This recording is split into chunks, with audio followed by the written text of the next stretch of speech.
Hey guys, ഇന്ന് ഞാൻ എൻ്റെ ഫ്രണ്ട്സിൻ്റെ കൂടെ ഫോറം മോളിൽ പോയിരിക്കുകയാണ്. ബിക്കോസ് ഇന്ന് സൺഡേ ആണ്. സൺഡേ നമുക്ക് ഹോസ്റ്റലിൽ ഫുഡില്ല. അങ്ങനെ ഉച്ചയൊക്കെ ആയപ്പോഴേക്കും എല്ലാവരും എണീറ്റ് വന്ന് വിശന്ന് വലഞ്ഞൊരു 3 മണിയൊക്കെ ആയി നമ്മൾ ഫോറം മോളിൽ എത്തിയപ്പോൾ നമ്മൾ ആദ്യം പിസ്സ ഹട്ടിൽ പോയി. അവിടുത്തെ ഓഫർ വെള്ളിയാഴ്ച മാത്രമേ ഉള്ളൂ എന്ന് പറഞ്ഞപ്പോൾ നമ്മൾ നേരെ വെച്ച് പിടിച്ചു ഡോമിനോസിലേക്ക്. ഡോമിനോസിലാണെങ്കിലോ നമ്മൾ 99 ഒരു കോംബോ പിസ്സ ഓർഡർ ചെയ്തിട്ട് ഏകദേശം ഒരു 3/4 മണിക്കൂറോളം നമ്മൾ വെയിറ്റ് ചെയ്തിട്ടുണ്ട്. കാരണം അതിന് മാത്രം തിരക്കായിരുന്നു. ഇന്ന് അവിടെ ഫോറം മോളിൽ ഫാഷൻ വീക്ക് ആയിരുന്നു. അപ്പോൾ കുറേ കോളേജസ് വന്നിട്ട് അവിടെ ഫാഷൻ റാമ്പ് വാക്ക് അതൊക്കെ നടക്കുന്നുണ്ടായിരുന്നു. അപ്പോൾ അതിൻ്റെ വിഷ്വൽസൊക്കെ ഞാൻ ലാസ്റ്റ് കാണിച്ചു തരാം. അതുകൊണ്ട് തന്നെ നല്ല തിരക്കുണ്ടായിരുന്നു. ഒരുപാട് മോഡൽസും ഉണ്ടായിരുന്നു. അത് കഴിഞ്ഞ് നമ്മളിങ്ങനെ കുറേ സ്ഥലത്തിൽ കൂടെയൊക്കെ കറങ്ങി എല്ലാ സ്ഥലത്തിൽ കൂടി നമ്മൾ കയറിയിറങ്ങി. അവസാനം നമ്മൾ ഹൈപ്പർ മാർക്കറ്റിലെത്തി.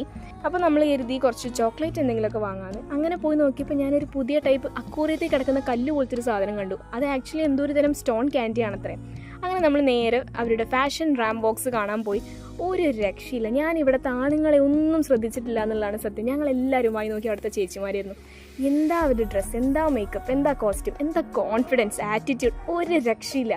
ഇവിടെ കുറച്ച് പേരുടെയൊക്കെ പെർഫോമൻസ് കണ്ടാൽ നമ്മളിങ്ങനെ അന്തം വിട്ടിരിക്കും. സ്റ്റേജിൽ കയറി ഇങ്ങനെയൊക്കെ പെർഫോം ചെയ്യണമെങ്കിൽ അതിനൊരു അസാധ്യ കോൺഫിഡൻസ് തന്നെ വേണം. അങ്ങനെ നമ്മൾ കുറേ നേരം റാമ്പ് വാക്കിലെ ചേച്ചിമാരെ വായി നോക്കി നിന്ന് ഇനിയും ഞങ്ങൾ ചുറ്റിത്തിരിഞ്ഞ് ഇവിടെ നിന്ന് കഴിഞ്ഞാൽ ഞങ്ങളുടെ കർഫ്യൂ സമയം കഴിഞ്ഞാലും വീടെത്തില്ല. അതുകൊണ്ട് ഞങ്ങൾ തിരിച്ചു പോവുകയാണ്. Okay, by.